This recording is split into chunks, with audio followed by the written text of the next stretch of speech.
du Père et du Fils et du Saint-Esprit. Amen. La paix soit avec vous. Frères et sœurs, le Seigneur nous rassemble ce soir dans cette cathédrale, peuple de Dieu dans le sang du Christ. Nous sommes réunis pour rendre grâce à Dieu, pour exprimer notre foi en sa présence, en son action, en sa miséricorde. Et nous nous préparons à célébrer cette Eucharistie en reconnaissant que nous sommes pécheurs. Je confesse à Dieu Tout-Puissant, je reconnais devant mes frères que j'ai péché en pensée, en parole, par action et par omission. Oui, j'ai vraiment péché. C'est pourquoi je supplie la Vierge Marie, les anges et tous les saints, et vous aussi, mes frères, de prier pour moi, le Seigneur notre Dieu. Et que Dieu Tout-Puissant nous fasse miséricorde, qu'il nous pardonne nos péchés et nous conduise à la vie éternelle. Amen.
Gloria in excelsis Deo. Et in terra pacem vivibus bone voluntatis. Laudamus te. Benedicibus te. Adoramus te. Glorificamus te. Gratias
Salus Dominum, O salus altissimus Iesu Christi, cum Sancto Spiritu, in gloria Dei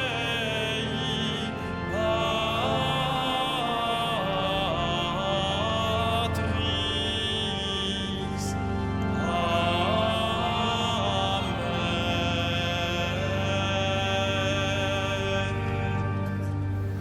Prions le Seigneur.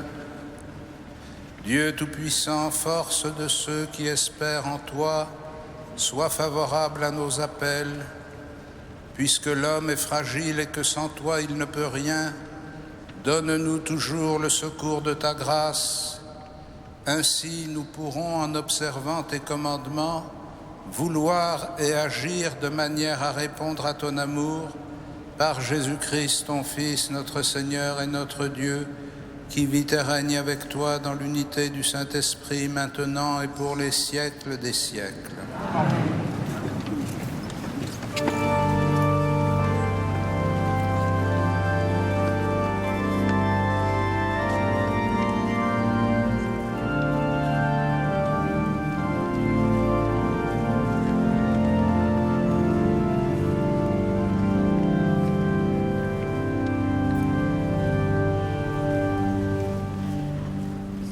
Lecture du livre du prophète Ézéchiel. Ainsi parle le Seigneur Dieu. À la cime du grand cèdre, je prendrai une tige, au sommet de sa ramure, j'en cueillerai une toute jeune, et je la planterai moi-même sur une montagne très élevée. Sur la haute montagne d'Israël, je la planterai. Elle portera des rameaux et produira du fruit. Elle deviendra un cèdre magnifique. En dessous d'elle habiteront tous les passereaux et toutes sortes d'oiseaux. À l'ombre de ses branches, ils habiteront. Alors, tous les arbres des champs sauront que je suis le Seigneur.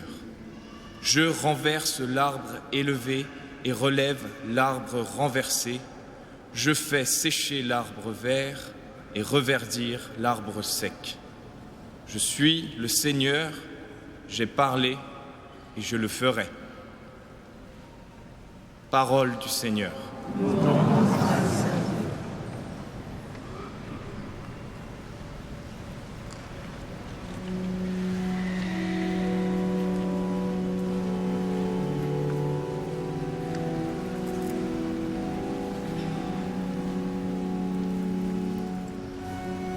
Il est bon, Seigneur, de te rendre grâce.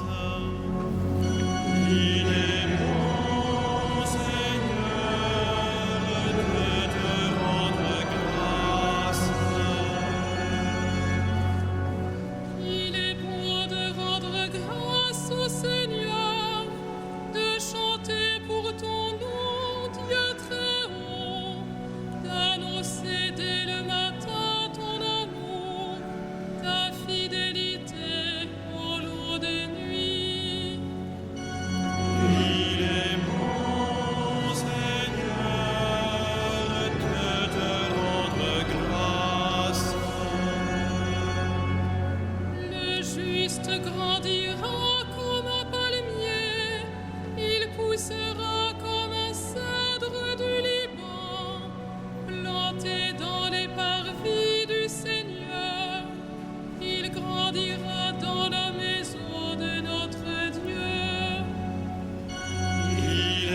Lecture de la deuxième lettre de saint Paul apôtre aux Corinthiens. Frères, nous gardons toujours confiance, tout en sachant que nous demeurons loin du Seigneur, tant que nous demeurons dans ce corps. En effet, nous cheminons dans la foi, non dans la claire vision. Oui, nous avons confiance, et nous voudrions plutôt quitter la demeure de ce corps pour demeurer près du Seigneur. Mais de toute manière, que nous demeurions dans ce corps ou en dehors, notre ambition, c'est de plaire au Seigneur. Car il nous faudra tous apparaître à découvert devant le tribunal du Christ, pour que chacun soit rétribué selon ce qu'il a fait, soit en bien, soit en mal, pendant qu'il était dans son corps. Parole du Seigneur.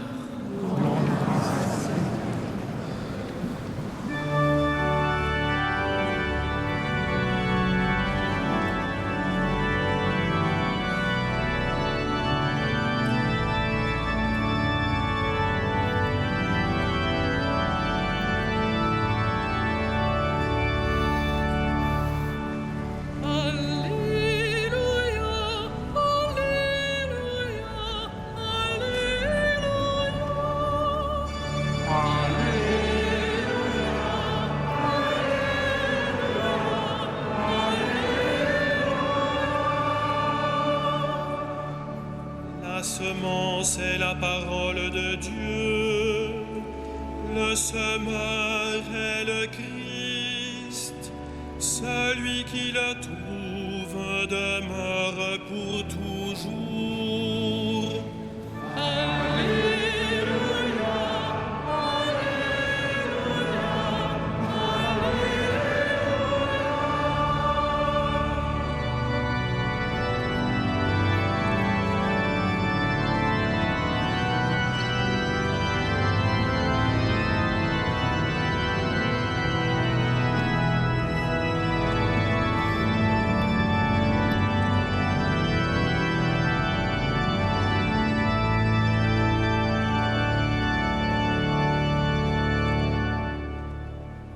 Le Seigneur soit avec vous.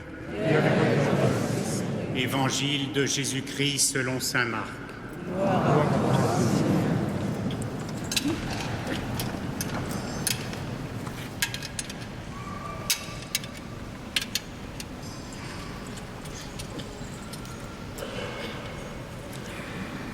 En ce temps-là, parlant à la foule, Jésus disait: il en est du règne de Dieu comme d'un homme qui jette en terre la semence. Nuit et jour, qu'il dorme ou qu'il se lève, la semence germe et grandit, il ne sait comment. D'elle-même, la terre produit d'abord l'herbe, puis l'épi, enfin du blé plein l'épi. Et dès que le blé est mûr, il y met la faucille, puisque le temps de la moisson est arrivé. Il disait encore: à quoi allons-nous comparer le règne de Dieu? Par quelle parabole pouvons-nous le représenter? Il est comme une graine de moutarde. Quand on la sème en terre, elle est la plus petite de toutes les semences. Mais quand on l'a semée, elle grandit et dépasse toutes les plantes potagères, et elle étend de longues branches, si bien que les oiseaux du ciel peuvent faire leur nid à son ombre. Par de nombreuses paraboles semblables, Jésus leur annonçait la parole, dans la mesure où ils étaient capables de l'entendre. Il ne leur disait rien sans parabole, mais il expliquait tout à ses disciples en particulier. Acclamons la parole de Dieu.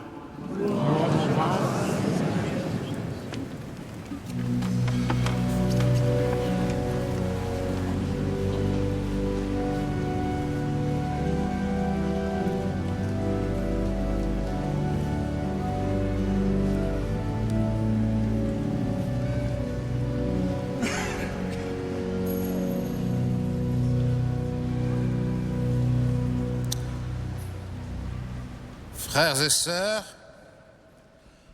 en ce dimanche, nous reprenons la lecture continue de l'Évangile de Saint Marc que nous allons poursuivre jusqu'à son terme, c'est-à-dire jusqu'au dernier dimanche de l'année liturgique à la fin du mois de novembre.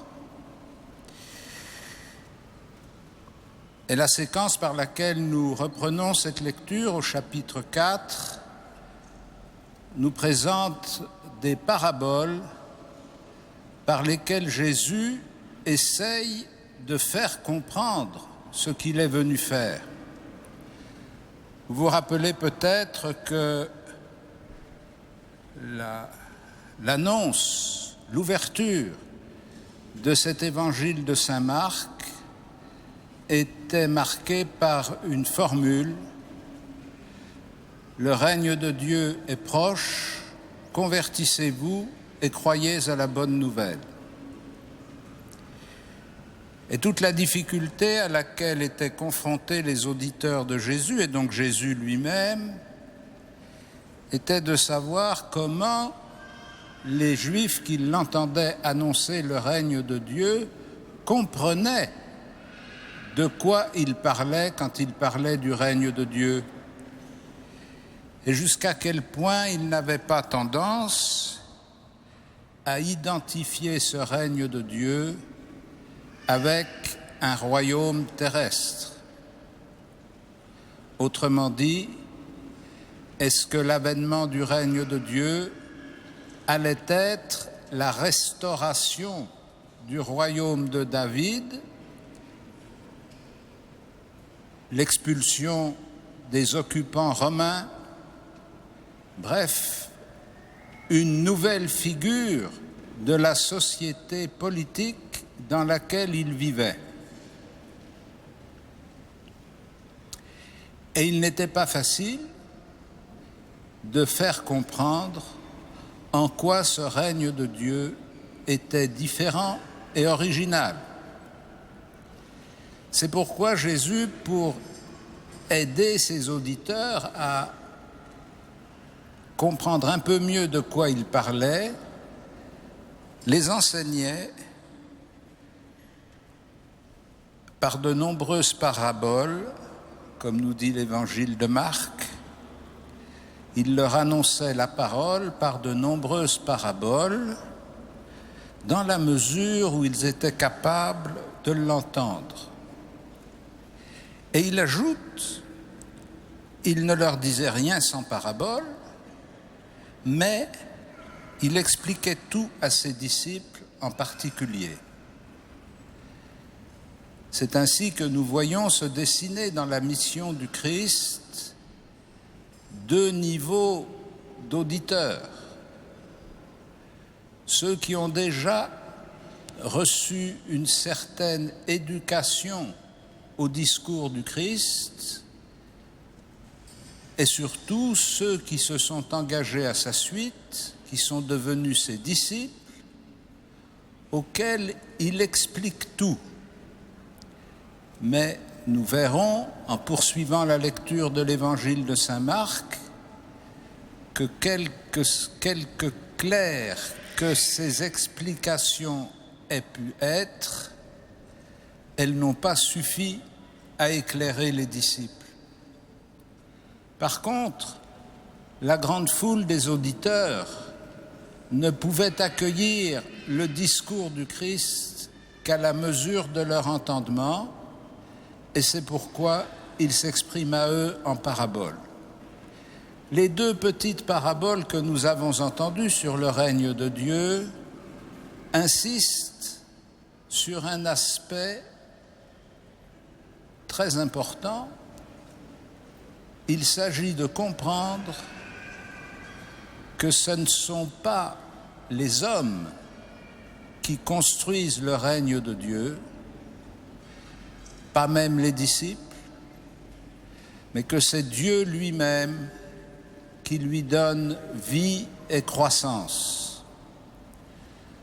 Pas plus que l'homme qui sème une graine en terre ne peut la faire pousser par son désir ou ses propres forces,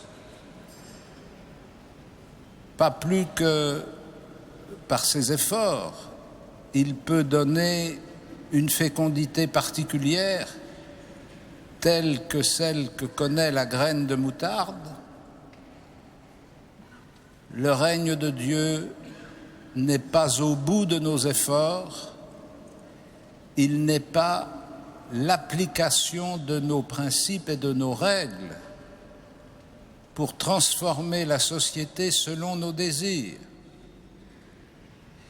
Il est une force considérable si on considère ce qu'elle va produire à partir de la graine de moutarde, mais il est une force mystérieuse si l'on considère comment la graine plantée en terre pousse et donne du grain.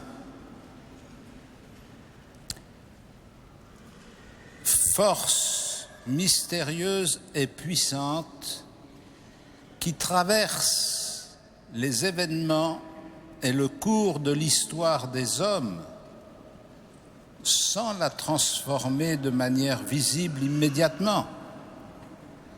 Ça n'est pas parce que le règne de Dieu s'est fait proche que les Romains sont partis et que le royaume de David a été rétabli.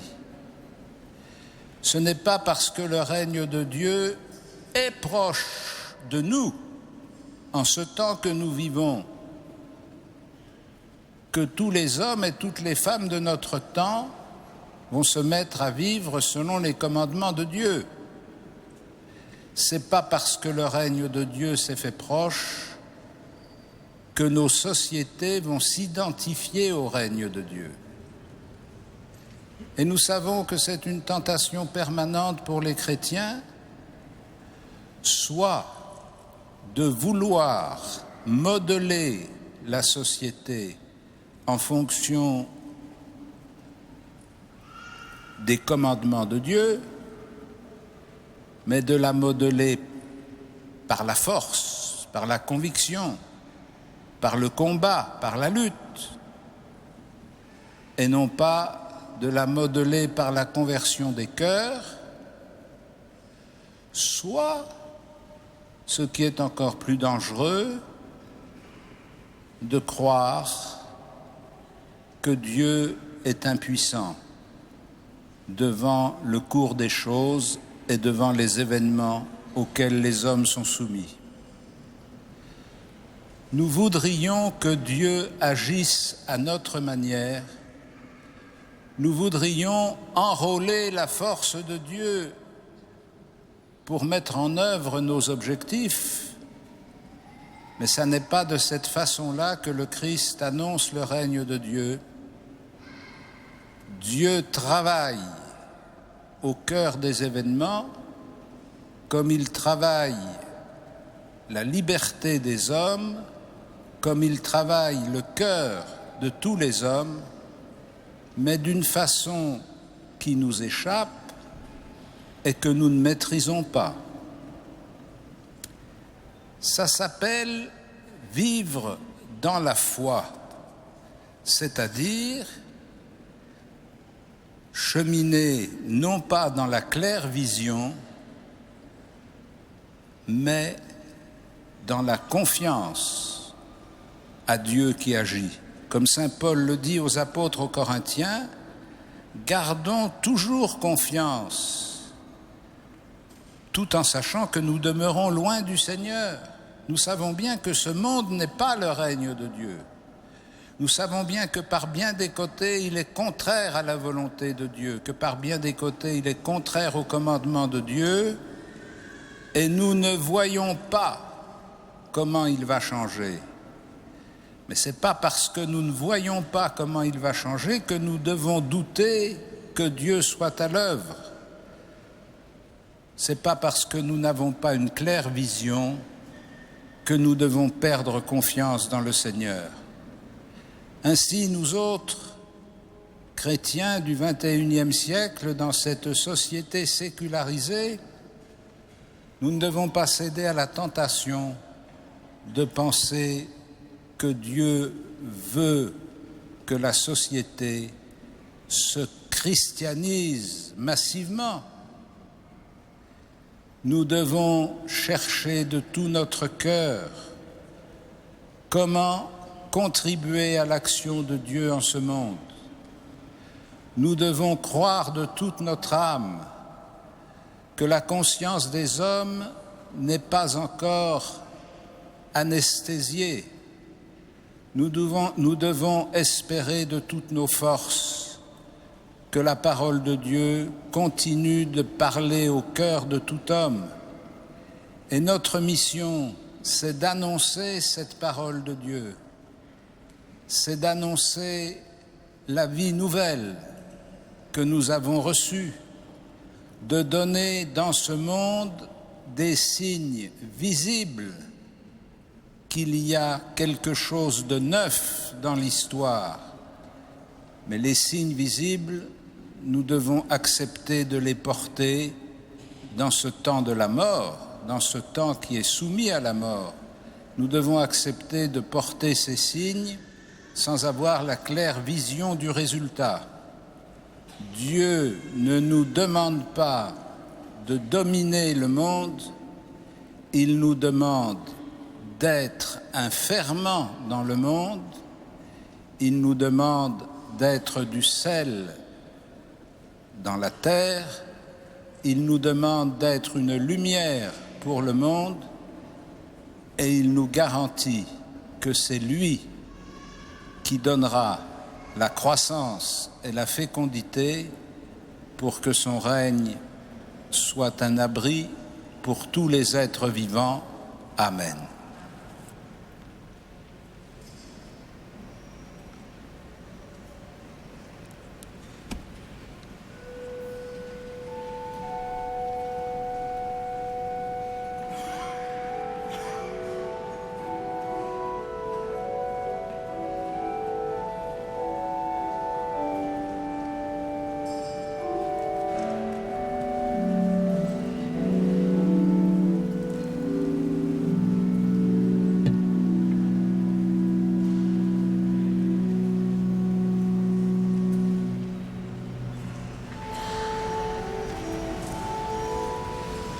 Credo in unum Deum, Patrem omnipotentem, factorem celi et terrae, visibilium omnium, et invisibilium.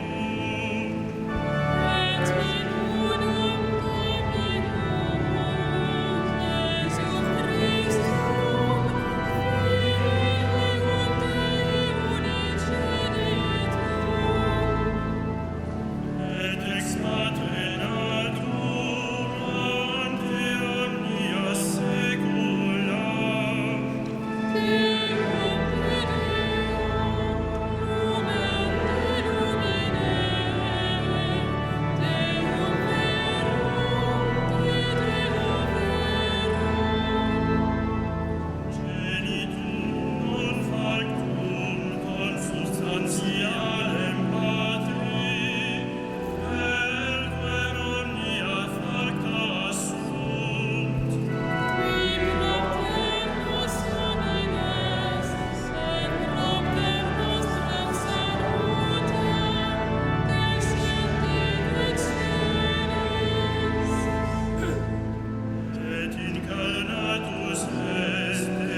Frères et sœurs bien-aimés, chaque année, une quête est faite dans les diocèses du monde entier, la quête du denier de Saint-Pierre. Elle est destinée à soutenir les activités du Saint-Siège, ses œuvres missionnaires, ses initiatives humanitaires, ses actions de promotion sociale. Manifestons donc ce soir notre attachement au Saint-Père, à notre pape François. Donnons-lui les moyens d'exercer son ministère d'unité.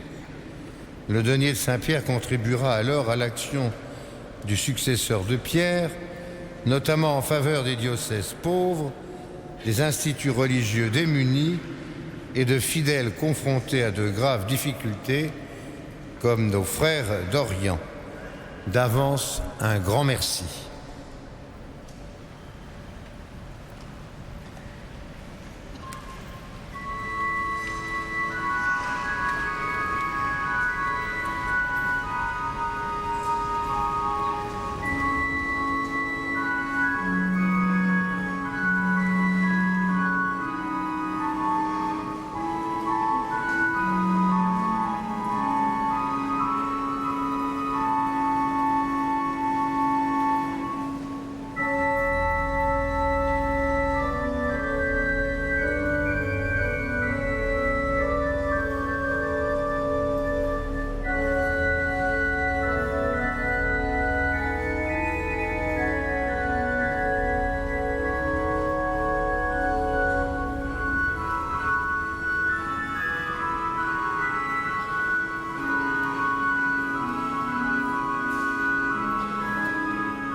Prions ensemble au moment d'offrir le sacrifice de toute l'Église.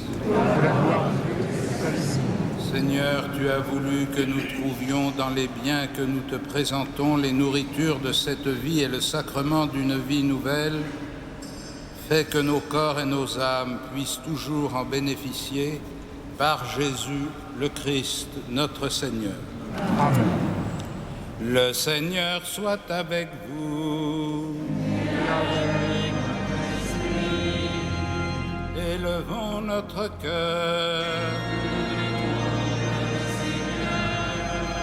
Rendons grâce au Seigneur notre Dieu. Vraiment, il est juste et bon de te rendre gloire, de t'offrir notre action de grâce toujours et en tout lieu. À toi, Père très saint, Dieu éternel et tout-puissant, par le Christ notre Seigneur. Dans sa pitié pour notre misère, il a voulu naître d'une femme, la Vierge Marie. Par sa passion et sa croix, il nous a délivrés de la mort éternelle. Par sa résurrection d'entre les morts, il nous a donné la vie qui n'aura pas de fin. C'est pourquoi, avec les anges et les archanges, avec les puissances d'en haut et tous les esprits bienheureux, nous chantons l'hymne de ta gloire, et sans fin nous proclamons.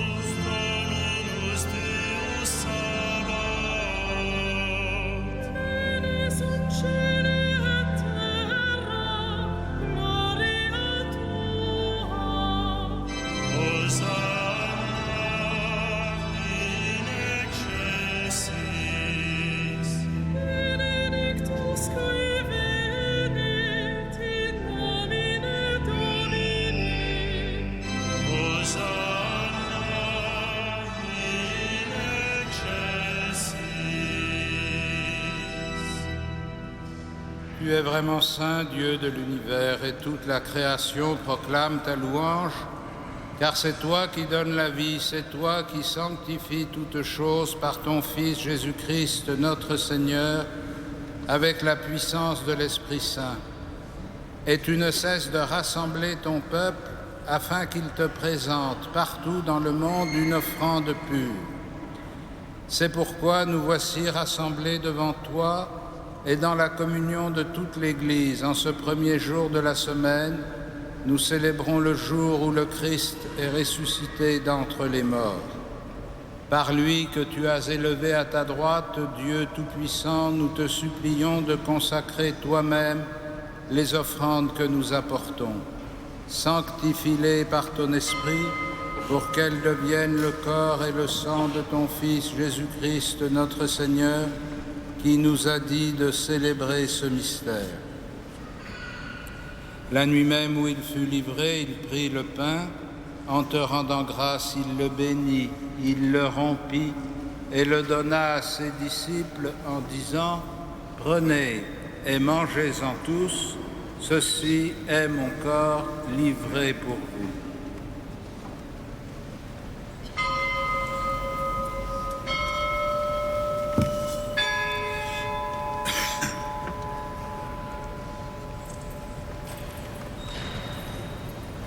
De même, à la fin du repas, il prit la coupe, en te rendant grâce, il la bénit et la donna à ses disciples en disant : « Prenez et buvez-en tous, car ceci est la coupe de mon sang, le sang de l'alliance nouvelle et éternelle, qui sera versé pour vous et pour la multitude en rémission des péchés. Vous ferez cela en mémoire de moi. »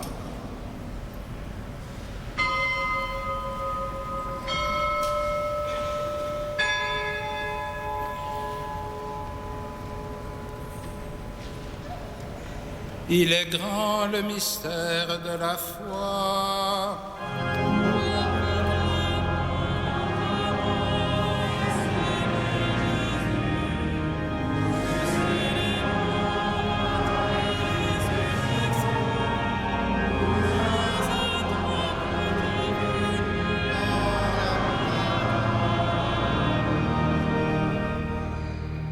Faisant mémoire de ton Fils, de sa passion qui nous sauve, de sa glorieuse résurrection et de son ascension dans le ciel, alors que nous attendons son dernier avènement, nous présentons cette offrande vivante et sainte pour te rendre grâce.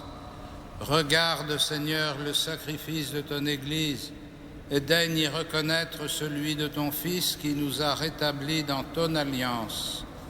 Quand nous serons nourris de son corps et de son sang et remplis de l'Esprit Saint, accorde-nous d'être un seul corps et un seul esprit dans le Christ, et que l'Esprit Saint fasse de nous une éternelle offrande à ta gloire, pour que nous obtenions un jour les biens du monde à venir, auprès de la Vierge Marie, la bienheureuse Mère de Dieu, de Saint Joseph, son époux, avec les apôtres, les martyrs, Saint Denis et tous les saints qui ne cessent d'intercéder pour nous.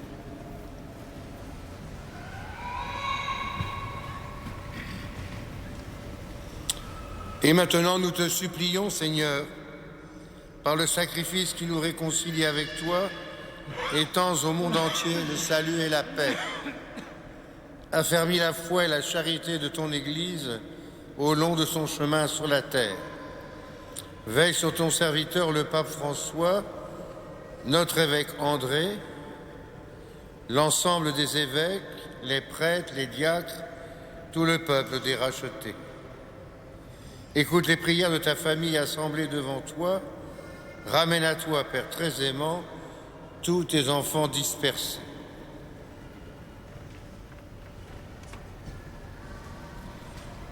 Pour nos frères défunts, pour les hommes qui ont quitté ce monde et dont tu connais la droiture, nous te prions.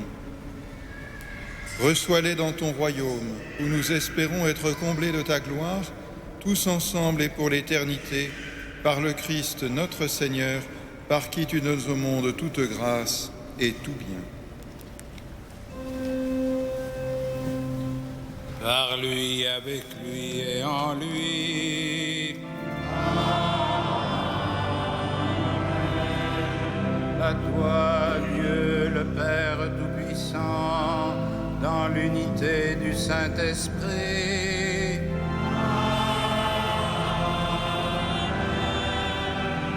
Tout honneur et toute gloire pour les siècles des siècles.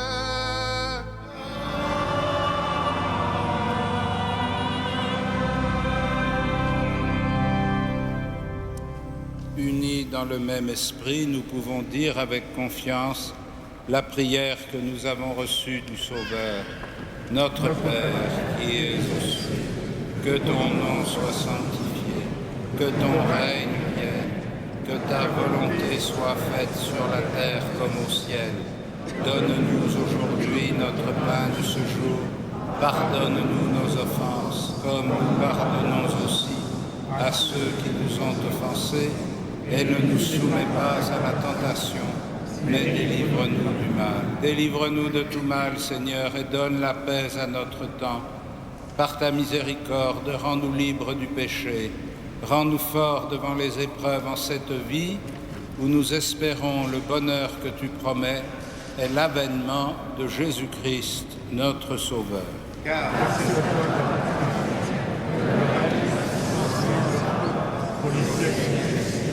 Seigneur Jésus-Christ, tu as dit à tes apôtres, « Je vous laisse la paix, je vous donne ma paix.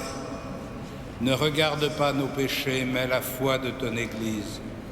Pour que ta volonté s'accomplisse, donne-lui toujours cette paix et conduis-la vers l'unité parfaite, toi qui règnes pour les siècles des siècles. Amen. Que la paix du Seigneur soit toujours avec vous. En la charité du Christ, donnez-vous la paix.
Heureux les invités au festin des noces de l'agneau. Voici l'agneau de Dieu qui enlève le péché du monde. Seigneur, je ne suis pas digne de te recevoir, mais dis seulement une parole et je serai guéri.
Frères et sœurs bien-aimés, quelques informations pour ces temps que nous vivons.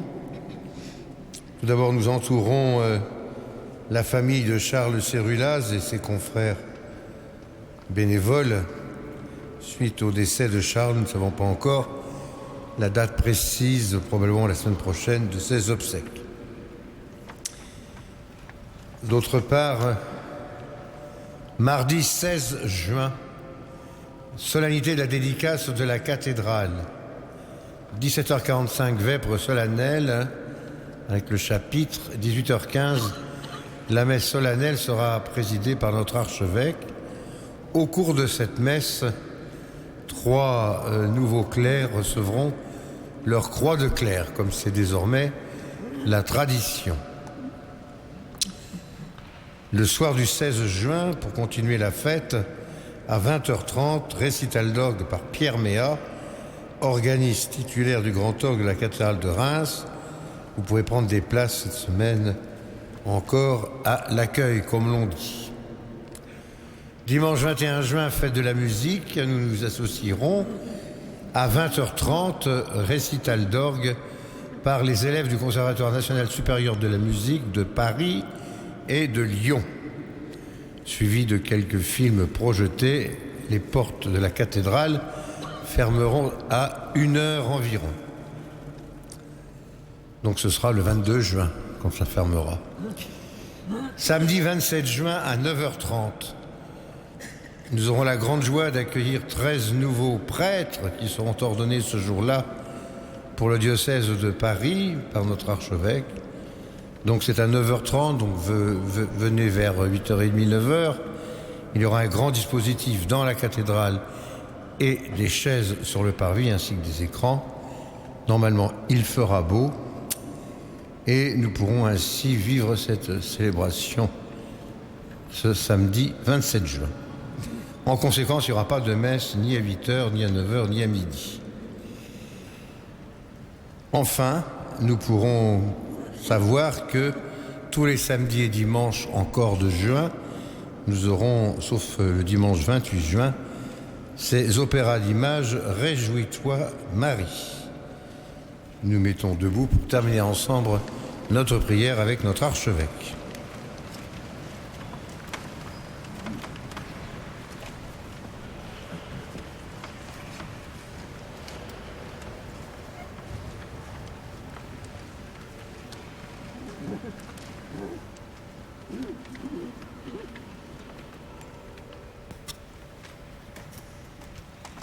Seigneur, cette communion à tes mystères préfigure l'union des fidèles en toi. Fais qu'elle serve à l'unité dans ton Église par Jésus, le Christ, notre Seigneur. Amen.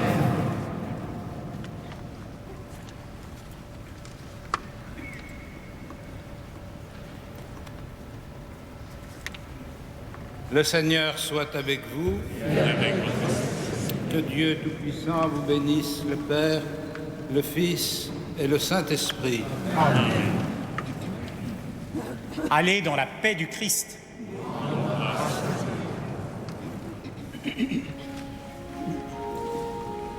Salve Regina.